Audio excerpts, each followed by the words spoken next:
हमारे पिछले पॉडकास्ट की अपार सफलता के बाद एक बार फिर से हमारे पॉडकास्ट में हृदय की गहराइयों से स्वागत और अभिनंदन है आचार्य दीपक ध्यानी जी का। कैसे हैं आप? बस मैं ठीक हूँ, धन्यवाद। सबसे पहले मेरा जो फेवरेट टॉपिक है प्रेम, प्यार, लव, उस पर बात करते हैं। मैं एक पॉडकास्ट देख रही थी आचार्य प्रशांत जी का। उसमें उन्होंने कबीर दास की पंक्तियों को दोहराते हुए बोला कि कबीर दास जी की पंक्तियां हैं कि जिस मरने से जग डरे मेरो मन आनंद, कब मरे हो कब भेटे हो पूर्ण परमानंद। तो वो प्यार की बात कर रहे थे। प्यार के विषय में कह रहे थे कि you know that you are getting killed, but still you are attracted to the killer and you enjoy the process of getting killed.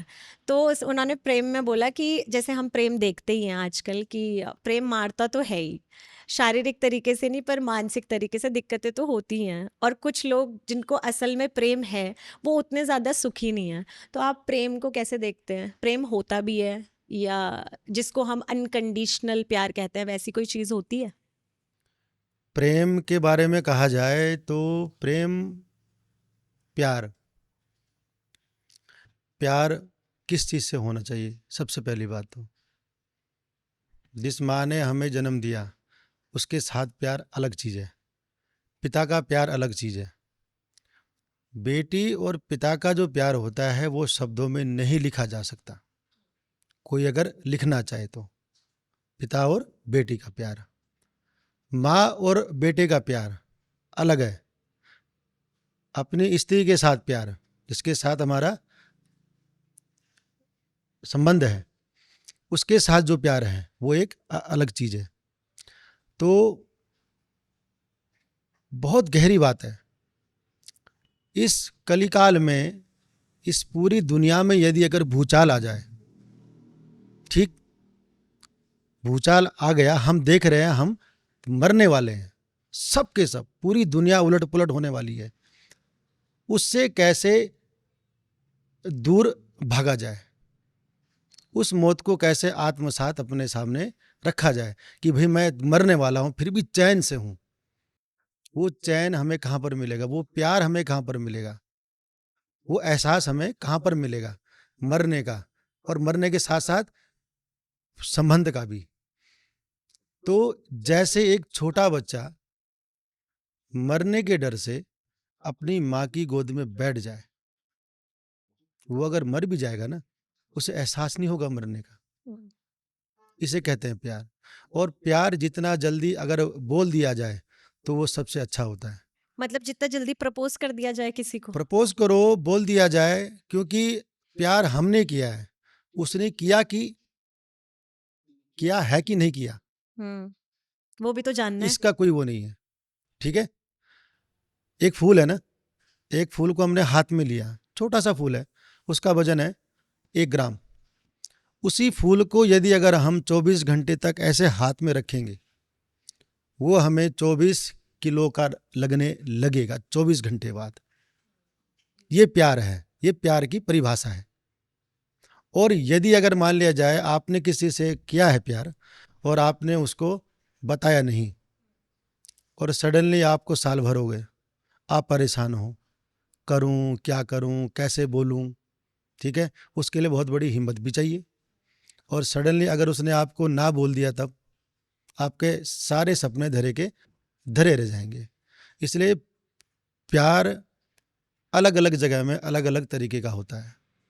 माँ के साथ अलग, पिता के साथ अलग, भाई के साथ अलग, मित्र के साथ अलग, ठीक है, किसी लड़की के साथ अलग। लेकिन उस आजकल क्या है कि प्यार को सिर्फ एक व्यवहार ही बना दिया सबने। एक व्यवहारिक प्यार है, घूमने वाला प्यार है, खाने वाला प्यार है, ठीक, कपड़े खरीदने वाला प्यार है, बड़े शॉपिंग बड़े कराने होटलों वाला। में जाने वाला प्यार है। आत्मा से आत्मा का संबंध नहीं है। अगर वही प्यार रोड पे आ जाता है, हम्म। वही प्यार रोड पे आ जाता है तो उसे वैश्यावृत्ति बोलते हैं। ठीक, वही प्यार अगर कमरे के अंदर है तो वो संस्कारवान है। तो प्यार की परिभाषा ही है। लेकिन लोग भी तो मॉडर्न हो रहे हैं ना फिर। तो मॉडर्न का मतलब ये नहीं है कि आप उस प्यार को भी मॉडर्न ही बना दो। हम्म।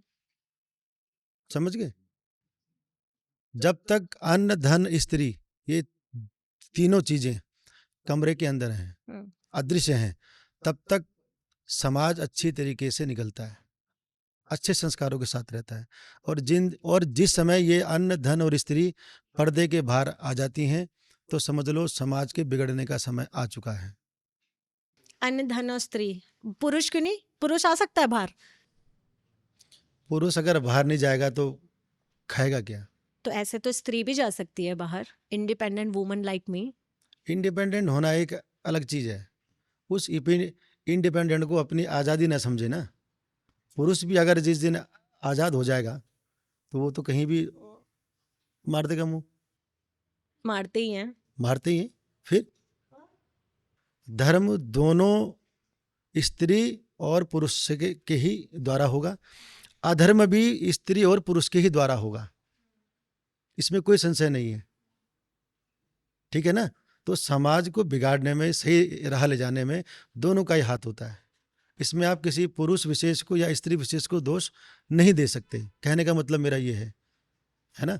पुरुष को बीच में लाना ये जो हम बोल रहे हैं ये शास्त्रों का निर्णय है। जब तक अन्न धन स्त्री घर के अंदर है, एक एकांत में है, तब तक सही है। इंडिपेंडेंट होना ठीक है, हम मानते हैं। घर गृहस्थी में यदि अगर स्त्री कोई बाहर कमाने जाती है, वो अपने संस्कारों के साथ जाए, पूरी अपनी वेशभूषा में जाए।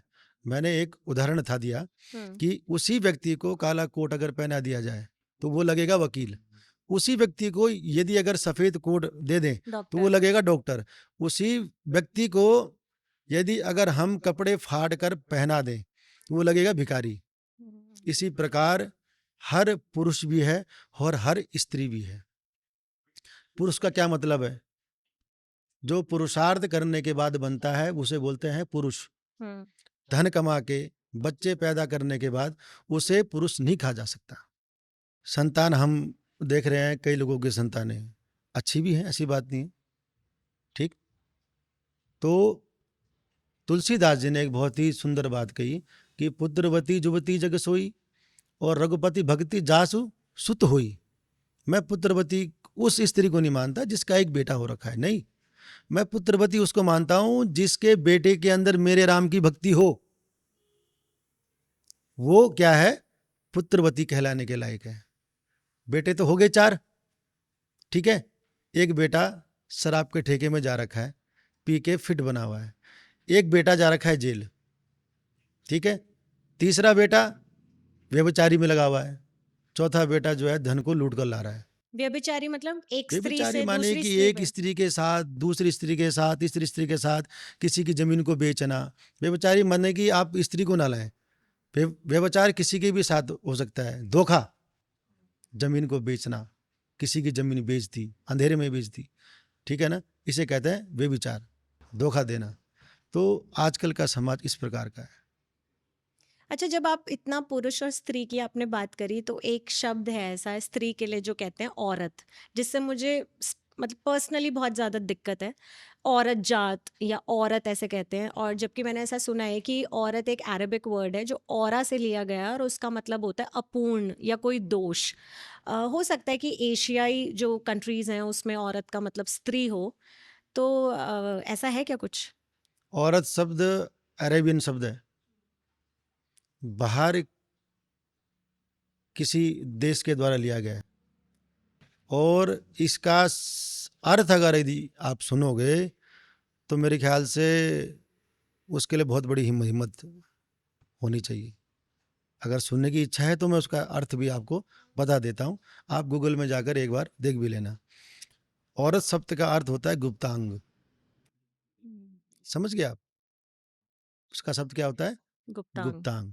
औरत शब्द का अर्थ है गुप्तांग। इसलिए किसी भी स्त्री को, हमारी माँ है, बहनें हैं, ये औरत शब्द तो हटा ही देना चाहिए। बहुत ही गलत अर्थ है इसका। आजकल वो चल तो रहा है, अरे चाहिए क्या औरत को, तो बड़ा अजीब लगता है औरत तो ये सुनना। बड़ा अजीब लगता है। और कई चीज़ें हैं, कई भाषाएँ हैं, हम्म। जैसे शब्द है पापा, पाप से बना हुआ है। ठीक? ये भागवत में लिखा हुआ है। ये गरुड़ पुराण में भी लिखा हुआ है। गरुड़ पुराण में भी लिखा हुआ है, जो पाप करने वाला होता है उसे पापी कहते हैं। जो महापाप वाला होता है उसे उसे पापा पापा बोलते कहते हैं। हैं। इसलिए समाज में बच्चों को ऐसे संस्कार दें। आपने देखा भी होगा, जो हमसे पहले की जनरेशन है या हम लोग हैं, हम अपने पापा को पापा नहीं बोलते, हम पिताजी बोलते हैं, माताजी बोलते हैं, माँ बोलते हैं, ठीक है ना? अगर माँ जी, माँ से अच्छा है माँ जी, ठीक? इसलिए जैसे जैसे शब्दों का अपभ्रंश होने लगा, वैसे वैसे बच्चे भी हमारे गलत रास्ते पे जाने लगे। पिताजी ही बोलना चाहिए हर बच्चे को अपने पिताजी के लिए। और जो डैड बोलते हैं, जो डैड बोलते हैं, तो वो आजकल पिताजी जो है आधी उम्र में ही डैड हो जा रहे हैं, ठीक है ना? इन शब्दों का, भाषाओं का बड़ा असर पड़ता है हमारे जीवन में। आपका नाम क्या रखा हुआ है? आकांक्षा, ठीक है? आपको बच्चा आवाज़ देगा, बूढ़ा आवाज़ देगा, ठीक है? आपका सगा संबंधी भी आवाज़ देगा, तो आप एकदम उसकी तरफ जाके देखोगे, ठीक है ना? अगर मैं आकांक्षा के बदले बोल दूं सीता, आप बोलोगे कोई होगी सीता, आपको नहीं बुलाया मैंने। तो शब्दों का इतना बड़ा, शब्द क्या है? मंत्र है। मंत्र क्या है? मन ना त्रायते इति मंत्रा, जो मन को इधर उधर भटकने नहीं देता, उसे मंत्र बोलते हैं। हम्म, तो हमारा जो नाम भी है ना, वो भी मंत्र है।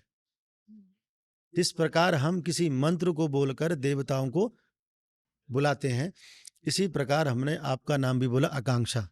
तो ये क्या है? मंत्र है। आप हमारे पास आ जाते हो। आगे बात समझ में? हम्म।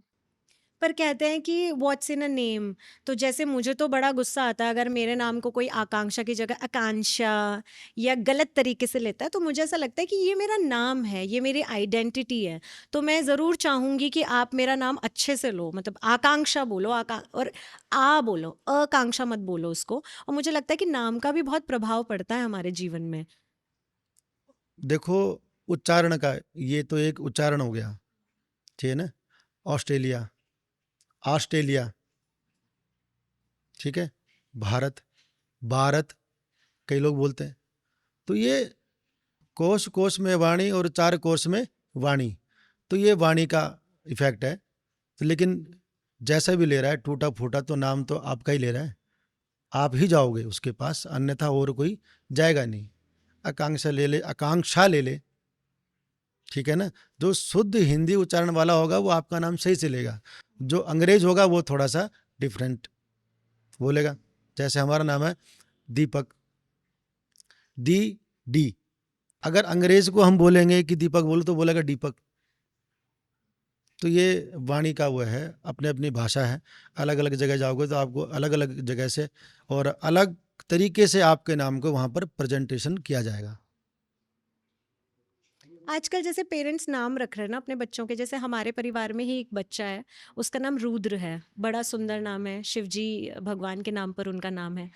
तो वो उसको प्यार से बुलाते हैं रुद्दू। तो मैंने उनको बहुत बार डांटा, करेक्ट भी किया कि आपको, आपका नाम 5 अक्षरों का है, रुद्र। आप रुद्र बुला सकते हैं उसको, घर पे भी रुद्र बुला सकते हैं, पर अब रुद्दू तो मत बोलिए ना उसके नाम को बिगाड़ के। तो जो मुझे नाम, हाँ, जो नाम रखा गया है उसी नाम को बोलना चाहिए। हम्म। पर लेकिन आजकल एक हमारे समाज में क्या चला हुआ है, सिस्टर, सिस्टर के लिए बोल देंगे सिस, ब्रो, ब्रदर के लिए बोल देंगे ब्रो। ब्रो। पहले तो मेरी समझ में ही नहीं आया, जब मुझे किसी के मैसेज आए कि सिस, मेरी सिस को ऐसा, मैंने सिस क्या चीज़ है, ठीक है ना? True that. तो जो नाम रखा गया है, और नाम अच्छा रखना चाहिए। नाम से भी बहुत फर्क पड़ता है हमारे जीवन में, और आध्यात्मिक जीवन में भी। ऐसी बात नहीं है। आजकल रख रहे हैं ना कियान। हम हिंदू हैं, लेकिन मैंने काफ़ी लोगों के नाम देखे हिंदू में ही, अ, समीर, साहिल, ये हमारे नाम है ही नहीं, और हुए कब से हैं। तो मैं जब पूछती हूँ लोगों को कि ये, मतलब मैं कंफ्यूज हो जाती हूँ कि ये है क्या, तो बोले नहीं नहीं हम हिंदू हैं, पहाड़ी हैं, साहिल नेगी रख रहे हैं नाम। तो ये सारी चीज़ें हैं नामों को लेके। खैर, आगे बढ़ते हैं। अ, आजकल ना ये एस्ट्रोलॉजी वाला बहुत ज़्यादा चल रहा है कि हर कोई डॉक्टरेट की डिग्री लेके बैठा हुआ है, ठीक है, कि पीएचडी करी हुई है, चाहे वो बड़ी बिंदी वाली औरतें हों जो 2.5 किलो मेकअप लगा के आ रही हैं टेलीविजन पे और खुद को कह रही हैं कि हम एस्ट्रोलॉजर नहीं हैं, लेकिन जितने भी न्यूज़ चैनल है आज तक, कल तक, परसों तक, सब भी उसको कह रहे हैं कि ज्योतिषाचार्य हमारे साथ जुड़ी हैं, ज्योतिषाचार्य ये फलाना फलाना, ठीक है। और वही किसी चैनल पे आके बोलती हैं कि मैं एस्ट्रोलॉजर नहीं हूँ, मैं लाइफ कोच एक्सपर्ट हूँ, लोगों की प्रॉब्लम्स दूर करती हूँ। तो ये आपको नहीं लगता कि ये न्यूज़ चैनल्स हमको भ्रमित करते हैं और बेवकूफ़ बना रहे हैं लोगों का? धन का दोष बोलते हैं, धन का दोष। क्या है धन का दोष मालूम है आपको? ठंड लगना भी धन का दोष है। ठंड जो हमें लग रही है, और ठंड लगने का जो कारण है वो क्या है कि जितने ज़्यादा वस्त्र हम पहनते हैं उतनी ठंड हमको ज़्यादा लगेगी। ऐसा तो नहीं होता वैसे। अब मैं बताता हूँ आपको, पहले के लोग भी थे, ठीक है, जूता नहीं पहनते थे, टोपी होती नहीं थी, ठीक। पहले की हमारी माताएं माताएं थी, उन्होंने बेचारे उन्हें साड़ी नहीं देखी, ठीक है ना, एक पेटीकोट में अपना जीवन बिता दिया, एक पेटीकोट में ही। तो जितने हम कपड़े पहनते हैं आजकल, अंदर से भी पहन रखा है, फिर बाहर से, फिर शर्ट, फिर स्वेटर, फिर जैकेट, हाथों में वह है पहनते, ठीक है, जुराब, सॉक्स, जूते महंगे महंगे। ये क्या है? धन का दोष तो है। जब पैसा आया हमारे पास तो उसका इस्तेमाल हमने इस तरीके से किया है, ठीक है ना, इस तरीके से किया है। जब पैसा था ही नहीं, जब धन था ही नहीं, तो जैसे भगवान ने रखा वैसे ही रहे। जहाँ विधि रखे राम ताहीं विधि रहिए, ठीक है ना।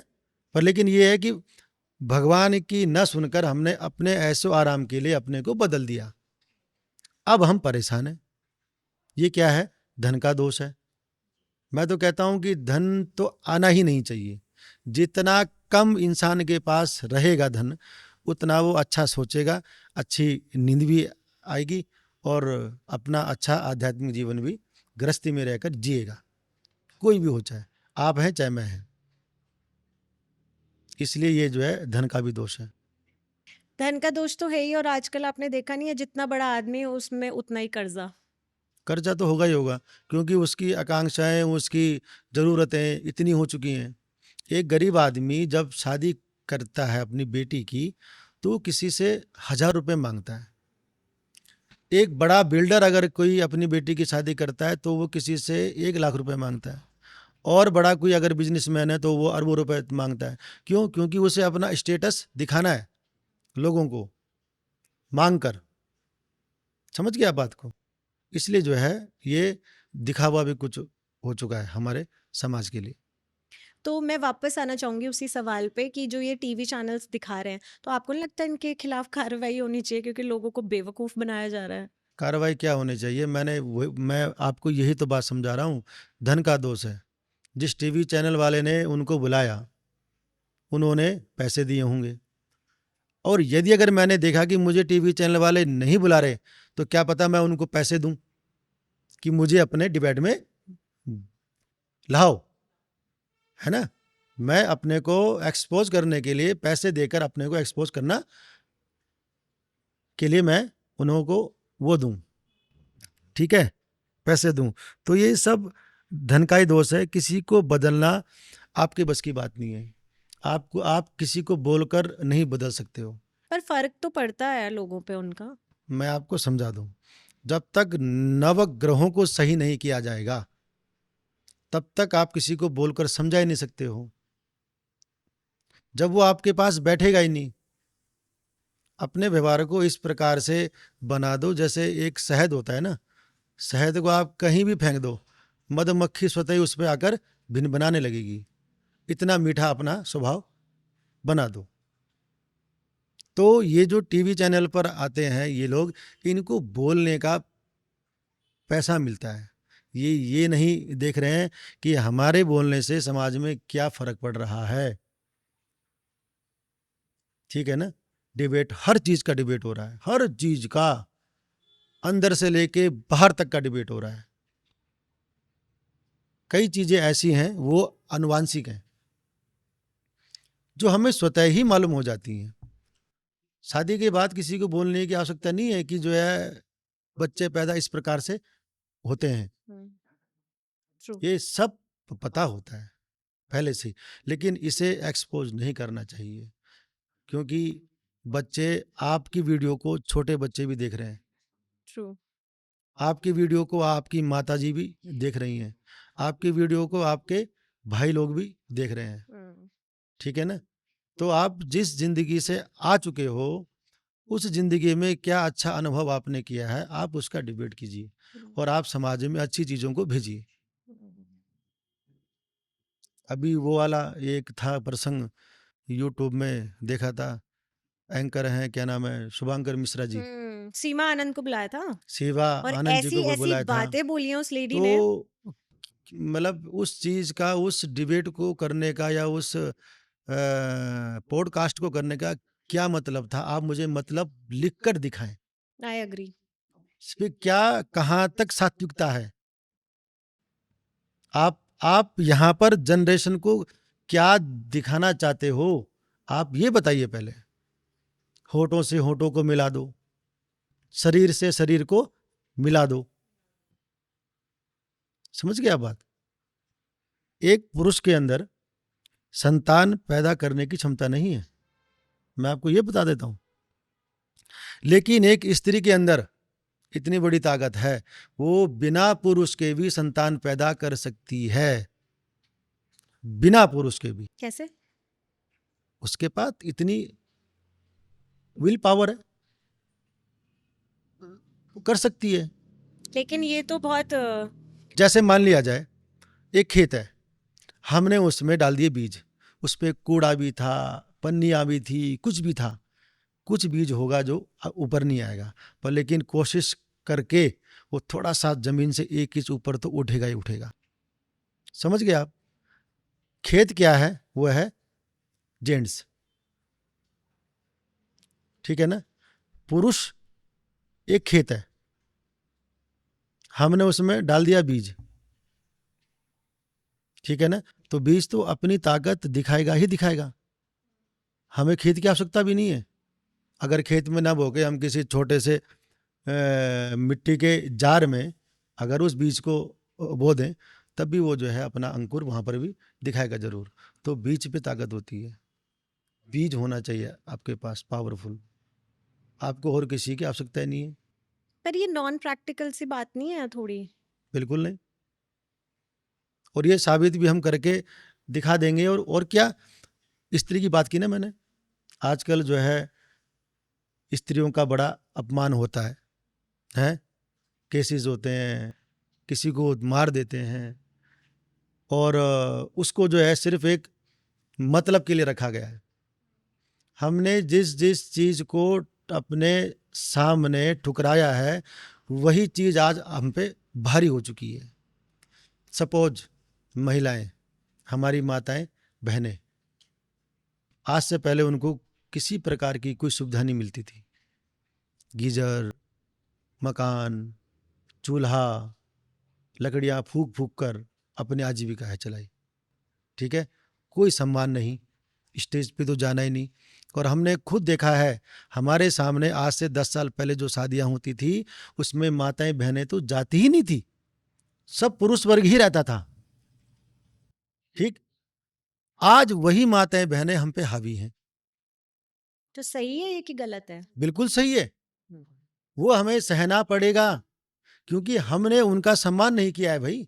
बिल्कुल बिल्कुल। वो हमें सहना पड़ेगा। क्यों? क्योंकि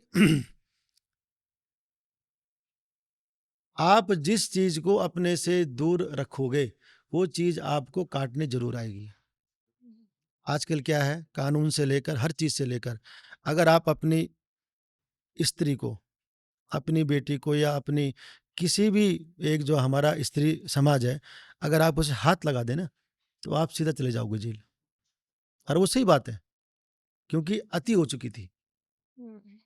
वो चीजें हमारे सामने आ रही हैं जो ऑन रिकॉर्ड है, जो ऑन रिकॉर्ड है ही नहीं वो भी तो है, जो फेमस हो चुकी हैं ऑन रिकॉर्ड आ चुकी हैं और उन पे राजनीतियां भी अब होने लगी हैं। तो वो तो हम देख रहे हैं ना कि जो और जो माताएं बहनें जो टीवी में नहीं आ रही हैं तब वो भी तो हैं ही। इसलिए हम जिसका सम्मान नहीं करेंगे वो हम पे हावी होगा।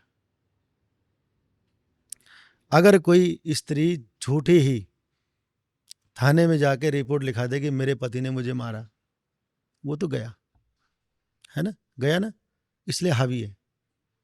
इसलिए कहते हैं इस भगवान ने चराचर जगत में जिसे भी भेजा है, चाहे पेड़ हैं, पौधे हैं, जीव है, जंतु हैं, माताएं हैं, बहनें हैं, पत्थर तक भी हैं, उनका एक जैसा सम्मान करना चाहिए सबका, चाहे वो नीच जाति का है, उच्च जाति का है। ये वर्णों की व्यवस्था तो सनातन धर्मों को सुचारू रूप से आगे बढ़ाने के लिए की थी। जब कोई ढोल वाला हमारे गांव में शादी के लिए जब ढोल बजाने आता था, शूद्र होते थे, तो बेचारा उनको खाना नहीं देते थे, उनको खाना भी देते थे लास्ट में जाकर, जब सब गांव के लोग खा पी के एक किनारे हो जाते थे, बैठने के लिए नहीं देते थे। वो ठंड के मौसम में भी बेचारा बाहर जो है 10-10, 11-11 बजे तक अपने ढोल को लेकर बैठा रहता था। और जब देते थे तो ऐसी भाषा का उपयोग होता था, ले ये है खाना, ये खा ले। आज वही लोग हम पे हावी हैं, वही लोग आज ऊंचे सिंहासनों पर बैठे हैं। बैठे हैं कि नहीं बैठे हैं? वही लोगों से इसलिए आपका मतलब है वो वाला वर्ग। इसलिए डिबेट करना एक अलग चीज है। डिबेट में आप क्या बोल रहे हो, सबसे पहले आपको ये निर्णय लेना चाहिए कि भाई मैं जो बोल रहा हूँ उसका समाज में क्या असर क्या पड़ेगा। असर पड़ेगा। सीधी सी बात है। अब आप महंगी साड़ियाँ पहनकर, बड़ा टीका लगाकर, रुद्राक्ष की माला पहनकर, रुद्राक्ष की माला का मतलब भी आपको नहीं पता है, मोतियों की माला का मतलब भी आपको नहीं पता, किस प्रकार बैठना चाहिए, एक पैर के ऊपर एक पैर करके तो बैठना ही नहीं चाहिए। सीधी सी बात है, क्योंकि आप जिसके सामने बैठे हो वो उसका अपमान है। हाँ, अभी जैसे हम इन बड़ी बिंदी वालियों की बात करते हैं, जो ये 2.5 किलो मेकअप, बड़ी बिंदी, बिल्कुल बनारसी साड़ी महंगी वाली पहन के बैठती हैं टीवी पे, और उनको संबोधित किया जाता है एस्ट्रोलॉजर बोल के, लेकिन वो खुद ही उस बात का खंडन करती हैं कि हम तो एस्ट्रोलॉजर्स हैं नहीं। ऐसे ही अगर मैं बाबाओं की बात करूं, चाहे धीरेन्द्र शास्त्री हो गए, चाहे देवकीनंदन ठाकुर हो गए, एक और बाबा हैं, मैं उनका नाम भूल रही हूँ इस समय, एक अनिरुद्धाचार्य हो गए, एक और हैं जिन्होंने कहा कि देखो ब्याह में मुझे मत आमंत्रित कीजिए, और अभी उनकी हाल फिलहाल में शादी हुई है। तो ये भर भर के बेवकूफ़ बना रहे हैं पूरी दुनिया को, ठीक है। और भाषा अगर आप इनकी देख लोगे, शब्दों की कोई मर्यादा नहीं है। धीरेन्द्र शास्त्री कहते हैं कि हनुमान जी वो जिनके 5 बाप थे, इस तरीके की भाषा यूज़ करते हैं। और जब उनको लोगों ने ट्रोल किया एक महंगी जैकेट और गुची का चश्मा पहनने पे, तो उन्होंने बोला तेरे को काहे के लिए दिक्कत हो रही है, अगली बार और महंगी पहनूंगा। तो आप बने हुए तो संत ही हो ना, संत की तरह देख रहे हैं लोग आपको। और मोदी जी हमारे हिंदू हृदय सम्राट, वो उनका हाथ पकड़ के उनको और प्रमोट कर रहे हैं। तो ऐसा नहीं लगता आपको कि इन बाबाओं ने बहुत बुरा हाल कर दिया हुआ है इस देश का इस समय, और अंधभक्ति में लोग इतने लिप्त हैं कि कुछ उनको और सूझ ही नहीं रहा है। राजनीति, कूटनीति, बहुत अलग अलग अलग शब्द हैं और इनका मतलब भी बड़ा अलग है। ठीक है, बाबा लोग एसियों के अंदर बैठे हुए हैं, एसी के अंदर, प्राइवेट जेट्स हैं। ठीक है। अब वो हॉट एसी है, कूल एसी है, तो एसी के अंदर बैठकर बोलना बड़ा आसान है, बहुत आसान है। ठंडियों के समय पे, दिसंबर के समय पे इन्हें अगर गंगोत्री ले जाया जाए और वहाँ पर बैठकर सिर्फ श्री राम बोल दें, तब तो हम माने कि ये संत हैं, बाबा हैं। समझ गए आप? सारी सुख सुविधाएं इनके पास हैं, सब कुछ। कहीं जाना है हवाई जहाज है, कहीं जाना है ट्रेन पहले बुक हो गई, चाहे उसमें से किसी की सीट हटानी हो, एक सीट नहीं भी लगानी हो, वो भी अवेलेबल है। ठीक है, तो एसी में बैठकर और ऐसी चीज़ों को बोलना एक एक ये नॉर्मली बात है। और जब सब कुछ आपके हाथ में है। सबसे पहली बात, पूरा देश आपके हाथ में है। आप यदि अगर आज बीजेपी का टिकट किसी को भी दे दो, किसी को भी, वो जीतेगा ही जीतेगा। ठीक है ना? क्योंकि भक्ति की भी एक सीमा है, ऐसा नहीं है। एक भक्ति वो है कि जो भगवान शंकर पे जल अर्पित करने के बाद उस जल को हम नीचे से निकालकर अपने शरीर में लगा लें। ठीक है? और एक माताजी हमें ऐसी मिली कि जो उस जल को बोतल में भर के लाती थी और घर में जो पानी पीने का बर्तन होता है उसमें डाल देती थी। एक भक्ति ये भी है। तो मैंने उन माताजी को कहा कि ये पानी आपकी बहू बेटियां घर में जो पीती हैं, अब आपको ये क्या मालूम कि वो अशुद्ध हैं कि शुद्धता में है, रजस्वला में है। अशुद्ध क्योंकि मतलब वो मासिक जो धर्म। जल है शिव जी का, वो रजस्वला स्त्री को वर्जित है, वो उस जल को नहीं ले सकती। ठीक है ना? तो ये आजकल हमारे सनातन धर्म के लिए अंधभक्ति चल रही है। ये इस प्रकार की भक्ति है कि कितना इस भक्ति में नुकसान हो रहा है और कितना फायदा हो रहा है, ये देखने वाला कोई है ही नहीं। और जो मुंह पे आ रहा है वो बोल दो कि जैसे कि हमारी बातों को लोग सुनेंगे। ठीक है ना? अब दिक्कत सबसे बड़ी ये भी तो है कि मैं भरे मंच पर अगर आपको दो शब्द ऐसे बोल दूं, लोग उससे फटाफट देखते हैं, फटाफट देखते हैं। क्यों? क्योंकि गलत चीज है ना। हमारी मानसिकता ही वैसी हो गई, हम गलत चीज को ही फॉलो कर रहे हैं, बस देख रहे हैं। और वो इतनी देख चुके हैं कि उनका उनका जो है धन भंडार भर रहा है, बस तुम देखते रहो, और वो जा कहीं और रहा है। तो ये राजनीति बगैर धर्म के और झूठ बोल के तो होती नहीं है। इसमें तो आपको आपने अपने पिताजी को भी झूठ आपको बोलना पड़ेगा, अपनी माताजी को भी झूठ आपको बोलना पड़ेगा। और वो जानते भी हैं कि झूठ बोलकर हमें जाना कहाँ है, जाएंगे सब वहीं, एक मटकी में हरिद्वार में आना है सबने, चाहे वो जहाँ भी है। तो ये है। अंधभक्ति की अगर मैं बात करूं तो मैं पिछले साल कुंभ गई थी, प्रयागराज। और मौनी अमावस्या जिस दिन थी, आई थिंक 29 जनवरी को थी, उस दिन मैं वहीं थी। तो मैंने वहाँ देखा कि लोग, वहाँ पे स्टैम्पीड हुआ था, लोग मरे थे, तो उससे एक रात पहले ही इतने करोड़ों की संख्या में वहाँ पे लोग थे कि नेटवर्क्स नहीं आ रहे थे। तो मैंने अपनी दोस्त को ऐसे ही बोल दिया मजाक में, मैंने कहा देखना कल कोई ना कोई ज़रूर जाएगा, क्योंकि भीड़ है, आप ऐसा अनुमान तो लगा ही लेते हो, क्योंकि एक भी कुछ भी हुआ हलचल तो जाएंगे सारे। वहाँ मैंने देखा कि एक जगह कहीं सेप्टिक टैंक खाली हो रहा था या कुछ तो हो रहा था, बहुत ऐसे दुर्गंध चल रही थी वहाँ पे। और हम लोग ऐसे नाक बंद करके निकल रहे थे वहाँ से, और कुछ लोग वहीं बगल में एक टेंट लगा था, वहाँ पे खाना खा रहे थे बेचारे, फ्री का। और मैंने वहाँ, मैं सच बताऊँ, मतलब मेरे दिल को इतना बुरा लगा, मैंने इतनी गरीबी देखी ना उस कुंभ में, कि लोग थैला लेके, जैसे विमल पान मसाले का होता है, एक थैला लेके और कंधे पे अपने बच्चे को बिठा के चल रहे हैं और सड़कों पे सो रहे हैं रात को। इतनी ठंड हो रही है वहाँ पे, जनवरी का टाइम था। तो मुझे ऐसा लगता है कि सरकार इसमें इतनी बड़ी दोषी है कि उन्होंने लोगों को ये समझा दिया हुआ है, उनके दिमाग में ब्रेन वॉश करके ये भर दिया है कि ये आस्था की डुबकी है, तुम्हें किसी और चीज़ की कोई आवश्यकता नहीं होगी, बस इस डुबकी को लगा लो और तुम सॉर्टेड हो। तो आपको नहीं लगता कि बहुत इन ये कुकर्म है, और ईश्वर कहीं ना कहीं तो इसका दंड देगा ही? कैसे देखते हर हो इसको? इंसान का देखने का जो स्वभाव होता है वो अलग है। ठीक है? हमने ये देखा कि आपने वहां ये भी देखा कि 51 ब्राह्मणों के द्वारा यज्ञ हो रहा था, ये भी हो रहा था।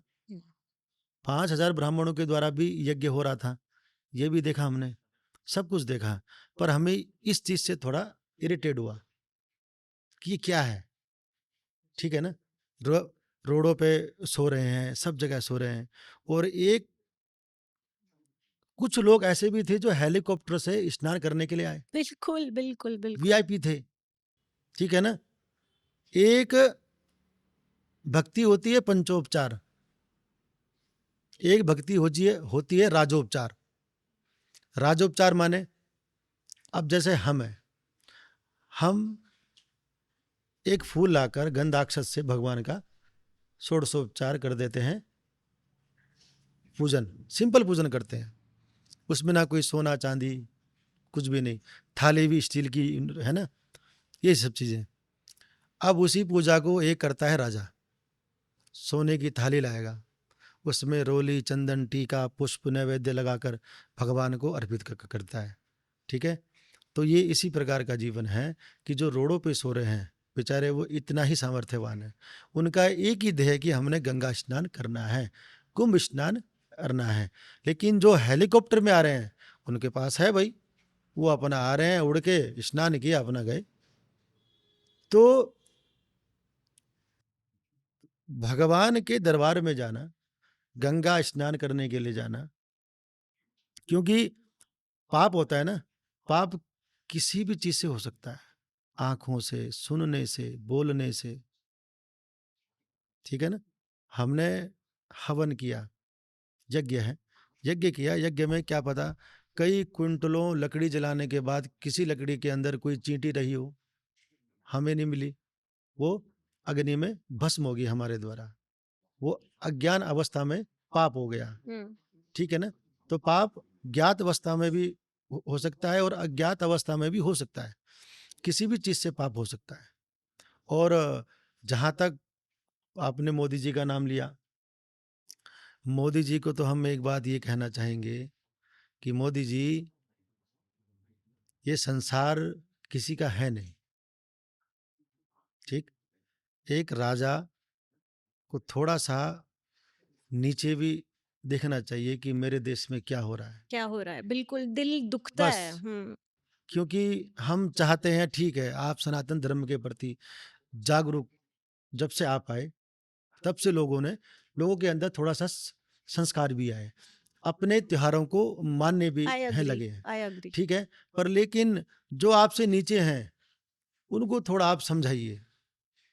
ये लोग ऐसा समझ रहे हैं, ऐसा इन्होंने वातावरण बना दिया है समाज में कि हम पैसे के बल पर सब कुछ कर सकते हैं, अर्थ अनर्थ, गाली गलौज, नदी नाले, पहाड़ पेड़ सब बेच दो कुछ पैसों के लिए, बस सुख सुविधाओं के लिए। अब हमारे उत्तराखंड में भू कानून लाके कोई फायदा है नहीं है, सब बिक चुका है।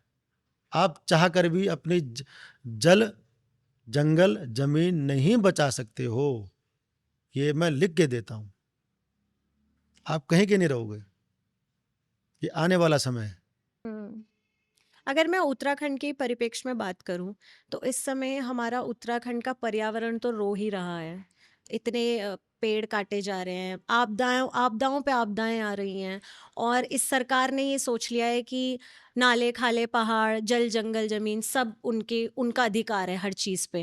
अंकिता भंडारी का जो अभी चल रहा है प्रकरण, उसमें भी लगे हुए हैं हम, संघर्षरत हैं, कुछ दिख नहीं रहा है सामने, उम्मीद की कोई किरण दिख नहीं रही है।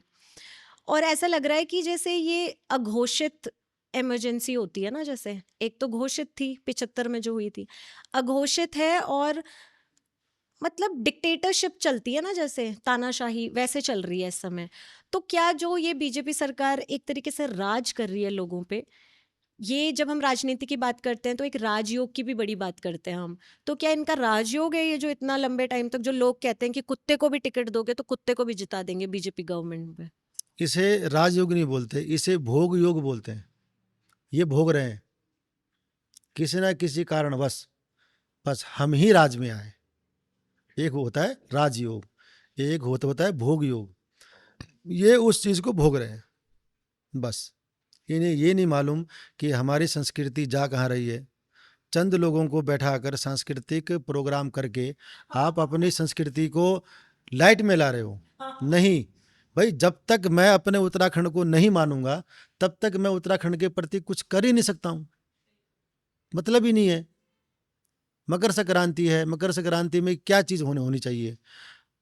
अब आ रही है बसंत पंचमी, बसंत पंचमी में क्या होना चाहिए, सरकार चाहे तो सब कुछ करवा सकती है 1 घंटे के अंदर अंदर, पूरे उत्तराखंड में, पूरे भारतवर्ष में, पर लेकिन नहीं, करना नहीं चाहती ना। चाहता ही नहीं है। मैं तो कह रहा हूं अगर भारत सरकार चाहे तो 7 दिन के अंदर अंदर पूरा भारतवर्ष संस्कृत बोलना सीख जाएगा, 7 दिन के अंदर अंदर। पर लेकिन क्या है, कोई नहीं करना चाहता। अब ये फैन है, इस फैन में उस फैन न लिखकर अगर हम ये लिख दें व्यजनम, पंखे को संस्कृत में बोलते हैं व्यजनम, कोलगेट को कोलगेट न लिखकर दंत फेनकम लिख दें, क्योंकि जो हम देख रहे हैं वो हम बोल रहे हैं। अगर भारत सरकार चाहे तो 1 घंटे में पूरा पूरा भारतवर्ष संस्कृत बोल सकता है, वो आराम से, सिंपली, क्योंकि उस भाषा को व्यवहारिक में लिया हो। पर लेकिन नहीं। तो बात यही है कि जब तक, बात मैंने पहले भी यही कही थी कि हम राम को मानते हैं, राम की नहीं मानते। हम पिताजी को मानते हैं, हम जो है अपने पिताजी की नहीं मानते। सबसे बड़ी दिक्कत हमारे समाज में ये है आज। यही हो रहा है। इसलिए जो है ये राजनीति और ये हर साल इन लोगों का आना जाना। आप किसी राजगद्दी में बैठे हो तो कुछ पैसे देकर बैठे हो, समझ गए? तो उस पैसे को भी तो निकालोगे आप, कहां से होगा विकास? मतलब ही नहीं है। अलग से निकालते हैं दूसरे हैं? के। तब यूं बोलते हैं कि साहब कि रवाना 5 बजे के बाद नहीं आता। तुम्हारे ट्रक चल रहे हैं रात भर, रात भर, और बिल्कुल इतने बड़े बिल्कुल। बड़े ट्रक चल रहे हैं कि हमने उत्तराखंड में ऐसे बड़े ट्रक अभी देखे इसी साल। इससे पहले तो ये ट्रक थे ही नहीं। खनन माफियाओं के राज में ऐसे ही होता तो है। ये हाल है। सब्सिडियां नहीं आ रही हैं, हम्म। आपकी सब्सिडियां नहीं आ रही हैं, स्टेट की जो रुकी हुई हैं वो इसलिए नहीं आ रही हैं क्योंकि अब ये खनन का जो पैसा है ये कहाँ जा रहा है, किसी को मालूम है? बाद में फाइल खुलेगी तो क्या फायदा, जब वो कहीं एक जगह इकट्ठा हो चुका हुआ। इस प्रकार की राजनीति हो रही है। पहले जब कांग्रेस थी तो हमें लगता था कांग्रेस भ्रष्ट है। हम्म, फिर जब बीजेपी आई तो हमें लगा कि बीजेपी ने तो सबको पछाड़ दिया कंपटीशन में। और फिर ऐसा लगता है कि हमने सिर्फ चेहरे बदले हैं, चरित्र सबका एक जैसा है, एक जैसा है। चाहे वो किसी भी पार्टी में हो। खैर, अंधभक्ति को ही मैं अगर आगे बढ़ाऊं ना, तो बिजनौर में अभी एक बेचारा कुत्ता ना, उसको कोई न्यूरोलॉजिकल डिसऑर्डर था, तो वो उसके लिए उस वजह से हनुमान जी की परिक्रमा कर रहा था और चक्कर ही चक्कर लगा रहा था। लोगों ने उसके पैर छूने शुरू कर दिए और लोगों को लगा कि ये तो भगवान का अवतार है और इसकी हम पूजा करेंगे। तो मुझे ऐसा लगता है कि इतने बेवकूफ लोग कब से होने लगे हैं, या मुझे ऐसा लगता है कि मैं नहीं मानती तो क्या मैं गलत करती हूँ, क्या है मतलब ये चीजें। सीधी सी बात है, आपने देखा ठीक है, आपने भी देखा, मैंने नहीं देखा, किसी और ने भी देखा होगा, ठीक है? आपने ये सवाल पूछ लिया, मेरे पास फ़ोन है ना, आपके पास भी फ़ोन है। ये फ़ोन इतनी बेकार चीज़ है कि आप इससे किसी को भी हीरो बना सकते हो और किसी को भी आप जीरो बना सकते हो, ठीक है? अब वो परिक्रमा है कर रहा हनुमान जी की, ठीक? अब वो किस भाव से है कर रहा है, उसके भाव किसी ने देखे? क्या वो अपनी बीमारी की वजह से भाग रहा है? दोनों चीज़ें हैं यहाँ पर लेकिन उसे जो है एक इस तरीके से फेसबुक पे डाला गया कि ये हनुमान जी का भगत है। हमारे सनातन धर्म में हर चीज़ की मान्यता है, हर चीज़ की। हमारे यहाँ मिट्टी को भी बहुत सम्मान देते हैं, मिट्टी को, वृक्षों को, हर पत्ता, हर पत्ते में की जो शाखाएं हैं सब इस्तेमाल के लिए हैं, सब रोगों की मुक्ति के लिए बनाई गई हैं। पर लेकिन हमें इस धरोहर के बारे में जानकारी नहीं है, समझ गया? तो आप किसी भी चीज़ को किसी भी तरीके से पेश कर सकते हो, आपके पास फ़ोन है, कंप्यूटर है, ये है इसका मतलब।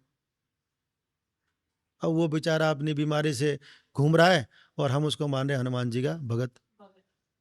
भाई उसकी भावना को भी तुमने देखा, तुमने उससे पूछा कि तू घूम क्यों रहा है?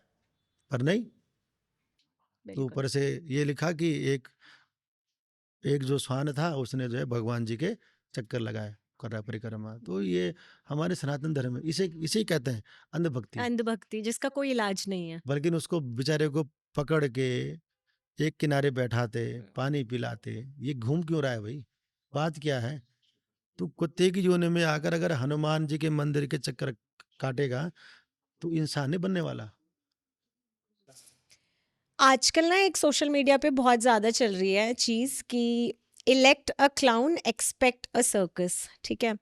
तो जैसे यूएसए हमसे बहुत ज़्यादा डेवलप्ड है, तभी भी वो ग्रीनलैंड पे कब्जा करने की सोच रहा है। चाइना हमसे बहुत आगे है और ब्रिज पे ब्रिज बना रहा है, डेवलप कर रहा है हर एक चीज़ में। वहीं अगर हम अपने प्रधान सेवक की बात करें इस देश के, तो एक गाड़ी में अपनी ही खुद भी चढ़े हैं और 3-4 तस्वीरें लगा के डमरू बजा रहे हैं। और मैं तो समझती हूँ कि जिस देश में लोग टॉयलेट का पानी जिनको पीने के लिए मिला और वहाँ पे इतने सारे हज़ारों की तादाद में लोगों ने वो कंज्यूम किया और इतने लोगों की मौत हो गई, एक औरत जिसने 10 साल बाद कंसीव किया और 10 साल बाद उसका एक बच्चा हुआ और वो 5 महीने का बच्चा मर गया, उस देश में आप, मैं समझती हूँ 2 कौड़ी की हरकत है ये कि वहाँ पे आप श्री राम के कद को अपने कद से छोटा दिखाकर उनका हाथ पकड़ के चल रहे हैं जैसे आप बड़े हो गए उनसे, और हनुमान जी की पतंग बना के उनको उड़ा रहे हैं। तो मुझे लगता है ये सनातन धर्म का भी अपमान है और जिस संवैधानिक पद पे आप बैठे हुए हैं उसका भी अपमान है। तो लोग क्यों समझ नहीं रहे हैं इस चीज़ को कि ये कैसी अंधभक्ति है कि आप अपने आप को हिंदू हृदय सम्राट बोल रहे हैं और उसके बाद आप ऐसी हरकतें कर रहे हैं और लोग समझ भी नहीं रहे हैं। लोग पागल हुए हुए अंधभक्ति में कि उनको मतलब लोगों की जान की भी कीमत, जान को भी कुछ नहीं समझ रहे हैं। तो आप कैसे देखते हो इन चीज़ों को? अब ये चीजें हैं कि इतना बड़ा भारत है हमारा देश, ठीक है, इसका पहले तो प्रधानमंत्री बनना ही बहुत बड़ी बात है, पीएम, प्राइम मिनिस्टर, ठीक है। और ये जो आप हम जो ये देख रहे हैं कि हनुमान जी को, राम जी को उंगली पकड़ के ले जाना, ये थोड़ा इन चीज़ों पे सरकार को ध्यान देना चाहिए कि हम क्या कर रहे हैं। इतनी भक्ति भी ना फैलाओ कि जो लोग जो है भक्ति का नाम सुनते ही भाग जाएं। इसे नहीं कहते हैं भक्ति। मुझे वृंदावन या किसी ज्योतिर्लिंग में या किसी मंदिर में जाने की आवश्यकता नहीं है। मंदिर में जाना एक बेसिकली चीज़ है, वो हमारा नियम है, वो हमारे धर्म के अंदर आता है यात्रा के रूप में। पर लेकिन वहाँ पर जाकर भी आप कुछ ऐसी चीज़ें देखो या ऐसा कुछ करने के लिए जाओ, भाई अन्य क्षेत्र इरतम पापम तीर्थ क्षेत्रम विनश्यति, और तीर्थ क्षेत्र कृतम पापम वज्रलेपो भविष्यति। हमने अन्य जगह जो पाप किया वो तीर्थ में जाकर समाप्त हो सकता है, दान करके, पुण्य करके। लेकिन यदि अगर हमने तीर्थ में जाकर कोई पाप किया तो वो वज्र के समान बन जाता है, उस पाप का कोई समाधान नहीं है, उसे हटाया नहीं जा सकता। तो इन छोटी छोटी चीज़ों को भी जो है मोदी जी से हमारा निवेदन है कि कुछ करें तो ऐसा करें कि जो कुछ अच्छा समाज में जाए।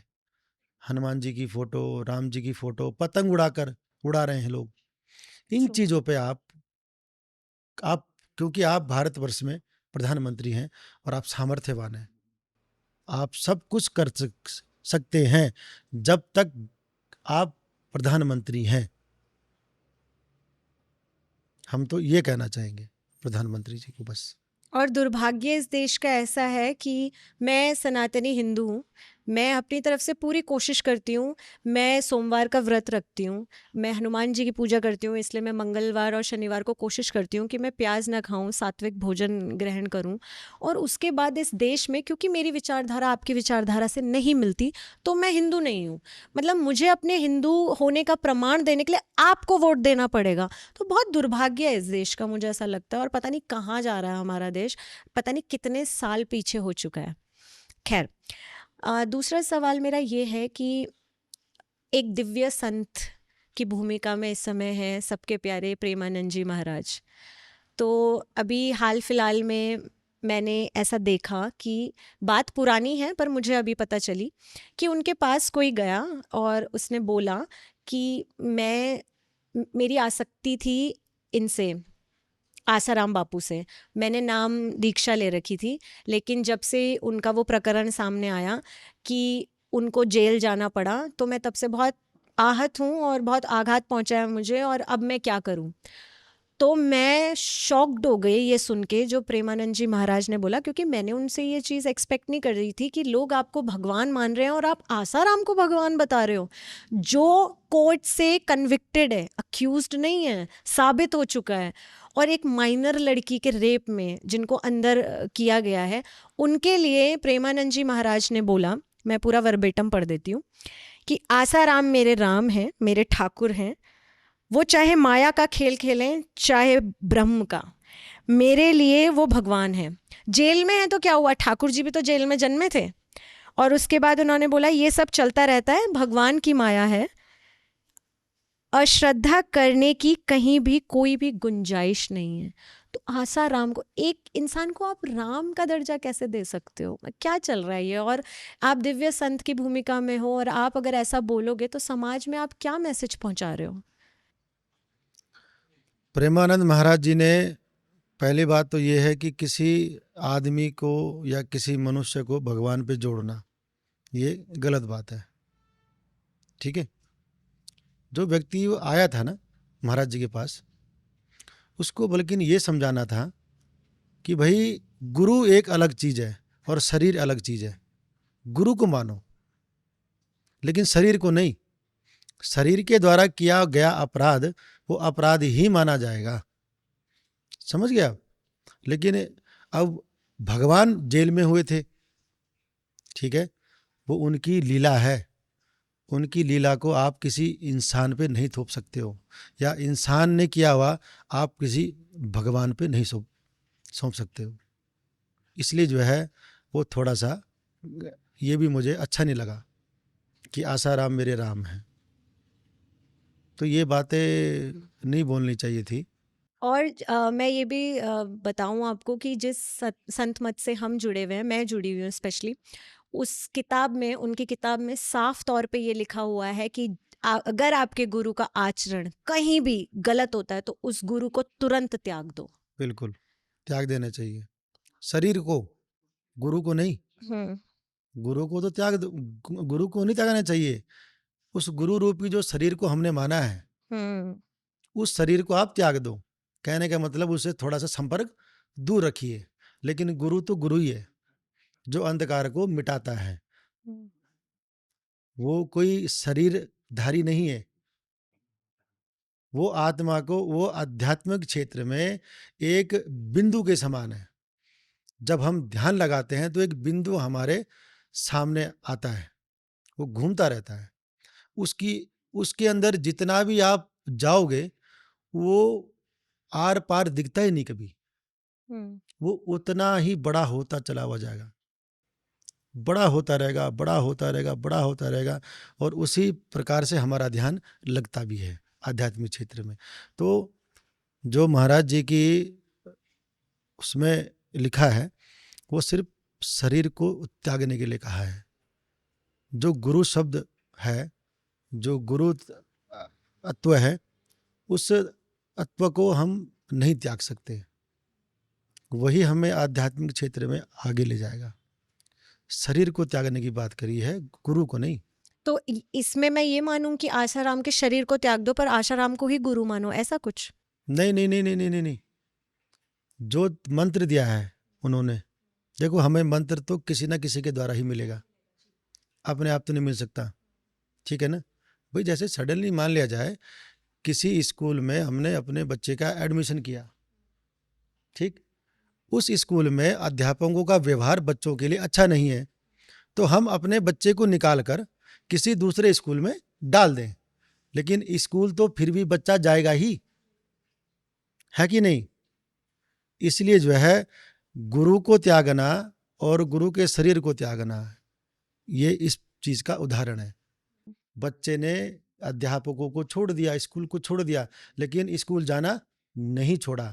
आसाराम जी से जो मंत्र लिया है, मंत्र तो आसाराम जी के द्वारा आया नहीं है, उनको भी वो मंत्र कहीं से मिला होगा। मंत्र तो वैसा ही रहेगा, ठीक है ना, मंत्र तो वैसा ही रहेगा, पर लेकिन मंत्र का जप उस व्यक्ति को करना चाहिए। और आसाराम जी के शरीर को छोड़ दो, चाहे भले आप उनको ना मानो, पर लेकिन गुरु के प्रति जो उन्होंने मंत्र सिखाया है आपको, आप अपने उस कार्य पे लगे रहो। आपको जहाँ जिस संत के पास बैठकर अपनी आत्मा की शांति के बारे में पता चलता है, मोह माया के बारे में स्पष्टता होती है और वैराग्य के बारे में स्पष्टता होती है, तो आप ऐसे संत के सानिध्य में जाओ और आप वहाँ अपनी भक्ति फिर दोबारा से शुरू कर सकते हैं। लल्लन टॉप जो चैनल है उसने एक डिबेट करवाई थी अभी, डज गॉड एग्जिस्ट। तो उसमें दो लोग थे, एक जावेद अख्तर साहब थे और एक कोई इस्लामिक स्कॉलर है मुफ्ती नदवी करके। तो उनमें बड़ी डिबेट हुई कि भगवान है या नहीं है। तो कुछ लोग जावेद अख्तर की तरफ हो गए क्योंकि उनको ये लगा कि वो नकार रहे हैं इसको, वो एथिस्ट हैं, वो नकार रहे हैं, तो वो मुसलमानों के भगवान को नकार रहे हैं। भगवान तो क्या ही बोलूँ मैं, खैर। और नदवी की तरफ वो लोग हो गए जिनको ये लगा कि नदवी ने ये साबित कर दिया कि उनका अल्लाह है। और जबकि वो डिबेट बहुत अलग थी, और मुझे लगता है कि ऐसी डिबेट का कोई फ़ायदा भी नहीं है। क्यों नहीं है? लोग उसको देख रहे हैं, तो कितना भी कोशिश कर ले जावेद अख्तर साहब ये बताने की कि भगवान नहीं है, तो जो मानता है वो ना मानना तो शुरू नहीं करेगा। और कितना भी नदवी ये बता दे कि भगवान है या उनका अल्लाह है, जो नहीं मानता वो नहीं मानता। उसके बाद कुछ पॉइंट्स ऐसे थे कि मुझे ऐसा लगा कि दो तीन चीज़ें हैं। अगर भगवान है तो कहते हैं कि जो भी इंसान सज़ा भुगत रहा है वो अपने कर्मों की भुगत रहा है, जो हमें पता भी नहीं है कि हमने पास्ट लाइफ में किए भी हैं या नहीं किए हैं, जिसको हम प्रारब्ध कहते हैं। तो एक छोटा भाई है हमारा, कफलानी एक क्षेत्र पड़ता है मसूरी में, मसूरी के पास। तो वहाँ पे एक भाई है, उसकी 22 साल में क्रिकेट खेलते हुए गर्दन टूट गई। 3 साल से वो बिस्तर पे है, उसका एक लंग कोलैप्स्ड है। उसकी जब मैं हालत देखती हूँ, बेड सोर उसे हो रहे हैं, और मैं उसकी हालत देखती हूँ, तो चलो मैंने मान लिया कर्म है पिछले जन्म के, ठीक है। उसके बाद जो निर्भया के साथ हुआ, इतनी इतनी ब्रूटल तरीके से जो हुआ, एक बार के लिए मैंने मान लिया कि चलो वो भी कर्म है। तो जो 3 साल की बच्ची के साथ हुआ, क्या वो भी कर्म है? उसके कौन से कर्म है? तो बच्ची, उसने तो कुछ देखा भी नहीं अभी इस जीवन में। तो फिर जो डिबेट हुई ना भगवान के ऊपर, भगवान है कि नहीं, पहले तो ऐसा बोलना ही बहुत बड़ा पाप है, और इस पर डिबेट करना महापाप है। आप भगवान के विषय में बोल रहे हो। भगवान, जहाँ से आप उत्पन्न हुए हो उसे भग बोलते हैं। जहाँ से आप आए हो मनुष्य शरीर लेकर, उसे क्या बोलते हैं? भगवान। उसे बोलते हैं भग। भग से सभी मनुष्य आते हैं, ठीक है भाई। भगवान को देखा नहीं जा सकता, मतलब ही नहीं है, क्योंकि इतना प्रकाश है उनके अंदर कि आपकी आंखें देखने से पहले ही फूट जाएंगी। 1000 या 5000 वाट का लाइट का को जो वो होता है, अगर उसे हम आपकी आंखों के सामने लगा दें तो आप आंखें नहीं खोल पाओगे, है कि नहीं? तो देखना तो आप छोड़ दो इस विषय पर लेकिन भगवान को महसूस किया जा सकता है। महसूस किया जा सकता है कि जिस प्रकार फूल में खुशबू रहती है, दिखाई नहीं देती, वो सूंघने से महसूस होती है, ठीक है। तो भगवान के ऊपर डिबेट करना तो एक मूर्खता है, बहुत बड़ी मूर्खता है। और किसी चीज़ पे आप कीजिए डिबेट। आपने जो जीवन जिया है, आप उन्नति के मार्ग पर कहाँ से आए, क्या संस्कार आपके माँ बाप ने दिए, उसके बारे में आप डिबेट कीजिए। जो बच्चे सुनेंगे वो सीखेंगे, है ना। जैसे हमने कहा कि पापा शब्द अशुद्ध है, गलत शब्द है वो, पिताजी शब्द से अच्छा है। तो अब दूसरी बात ये है जो आपने कहा कि 3 साल की बच्चे के साथ रेप हुआ। पहली बात तो मैं ये कहना चाहूँगा कि ऐसे हवस के शिकारी उस बच्ची के पास तक कैसे पहुंचे, समझ गए आप। प्रारब्ध एक अलग चीज है, हम प्रारब्ध को नकार नहीं सकते, पर लेकिन उसको हम छोड़ भी नहीं सकते। भाई मेरा बेटा है, मेरी बेटी है, कहाँ जा रही है, किसके साथ है, वो इंसान है कैसा, उसके बारे में हमें जानकारी होनी आवश्यक है। वो 3 साल की बच्ची है, उसे क्या मालूम है कि मैं किसकी गोद में हूँ बैठी हुई है। तो ये तो बहुत बड़ा पाप है, जिसने अभी जीवन देखा ही नहीं।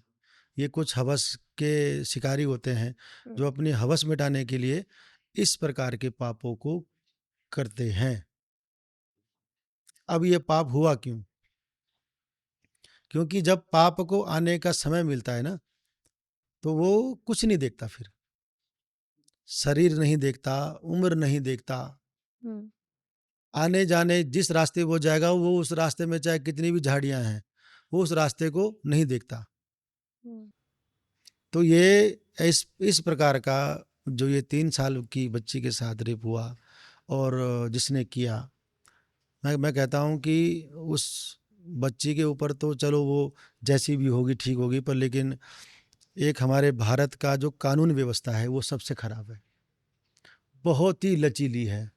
हमें पता होने के बावजूद भी एविडेंस भी है कि भाई इसने इसके साथ रेप किया, और ये प्रमाणित भी हो चुका है, फिर भी उसको जेल हो जाती है।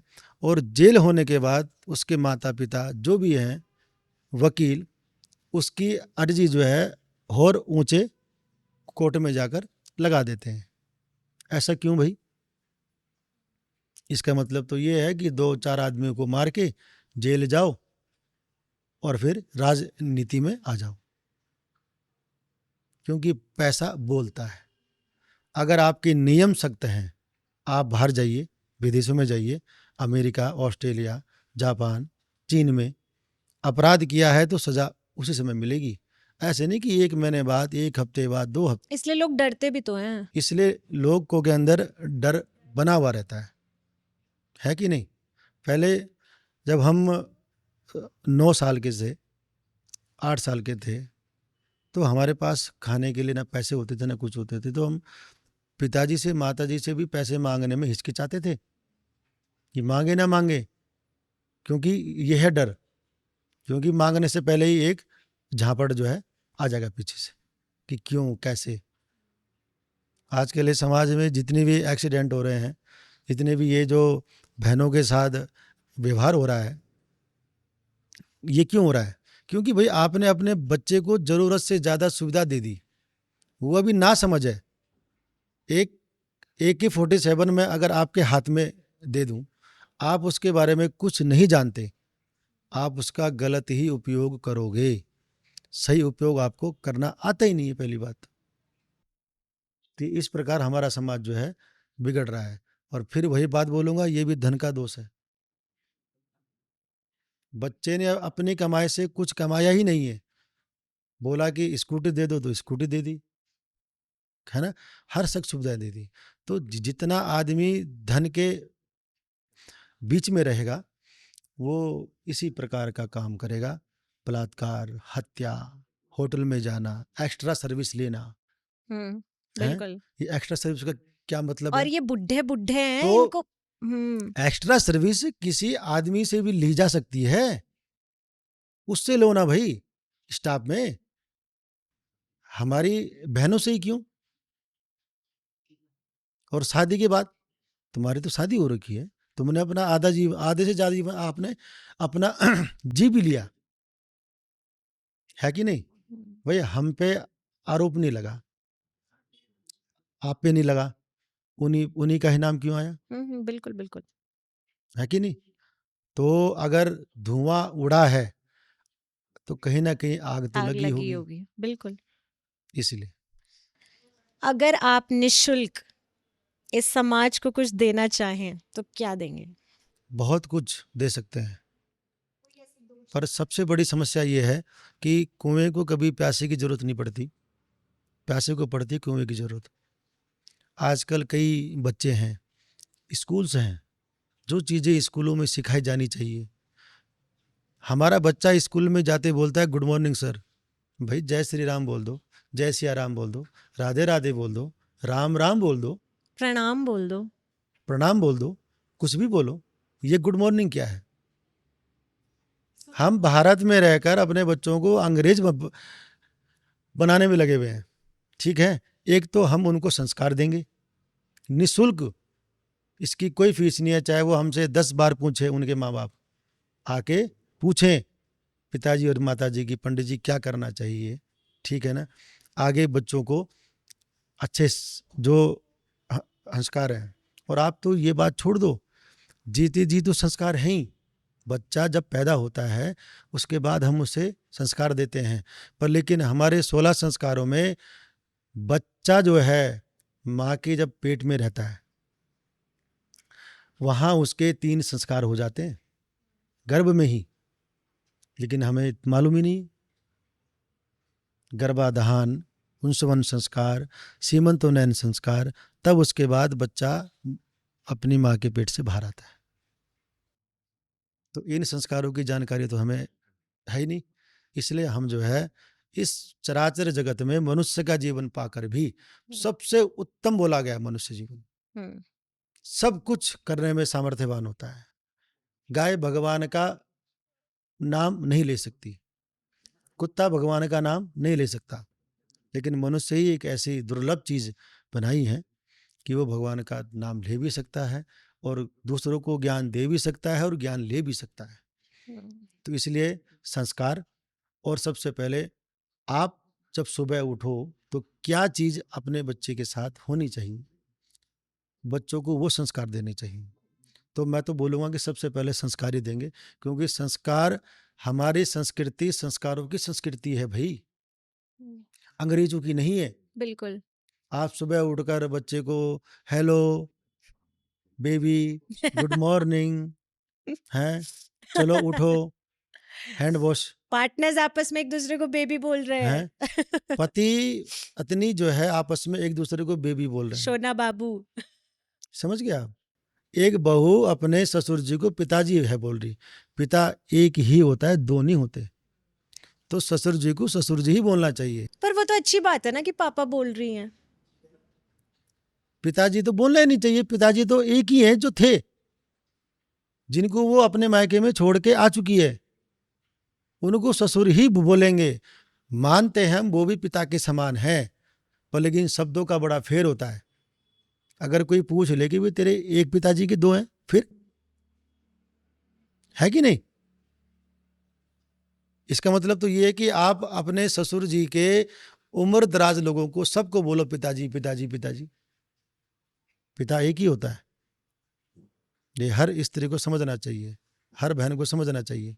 आप अपने ससुराल में जाएं तो ससुर जी को ससुर ही बोलें। गढ़वाल में तो ऐसे भी क्षेत्र हैं जहां अपनी बहन के सास ससुर को पापा जी मम्मी जी बोलना पड़ पापा रहा जी है। मम्मी जी बोल रहे हैं, ठीक है ना। तो ये इसलिए मैं कह रहा हूं कि भाई कुछ भी करो पर अपने बच्चों को संस्कार दो बस, और कुछ मत दो। आप उसे संस्कार देकर रोड पे जाकर छोड़ दो, वो जहां जाएगा वो अच्छा ही नाम कमा के लाएगा, गलत रास्ते पे जा ही नहीं सकता है। और धन दोगे, और धन देकर अगर आप उसे रोड पे छोड़ते हो तो वो बदनामी ही लाएगा, नाम कमा के नहीं ला सकता।